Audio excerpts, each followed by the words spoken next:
బొబ్బిలి పట్టణంలో స్థానిక గంటి ప్రసాదం స్మారక భవనంలో సిపిఎం పార్టీ జిల్లా కార్యవర్గ సభ్యులు పి శంకర్రావు అధ్యక్షతన రౌండ్ టేబుల్ సమావేశం జరిగింది.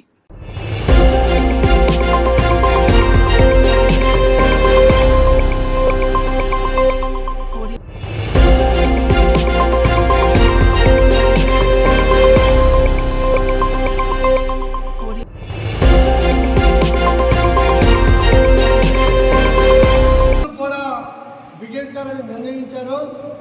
గతంలో వైసీపీ ప్రభుత్వం తీసుకున్నటువంటి స్మార్ట్ మీటర్ల నిర్ణయాన్ని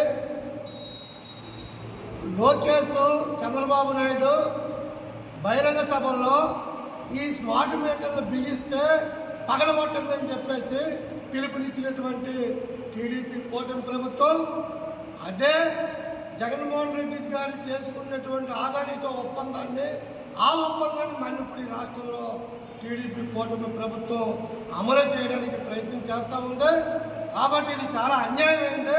మీరు ప్రజలకు చెప్పింది ఒకటి, చేసింది ఒకటి.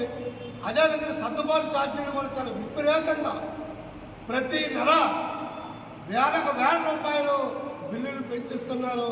సర్దుబాటు ఛార్జీలు, స్మార్ట్ మీటర్లు విధానం తక్షణమే రద్దు చేయాలని 29వ తారీఖు బొబ్బిలి పట్టణంలో సదస్సు ఉంది.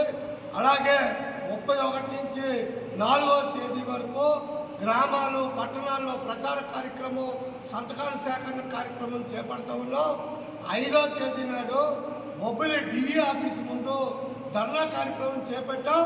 ఈ కార్యక్రమాల్లో ప్రజలందరూ వర్తక, వాణిజ్య అన్ని రంగాల వాళ్ళు కూడా ఈ కార్యక్రమంలో పాల్గొని ఈ విద్యుత్ భారానికి వ్యతిరేకంగా ప్రజలు కదిలి రావాలని వామపక్షాలు, ప్రజా సంఘాల తరఫున విజ్ఞప్తి చేస్తున్నారు.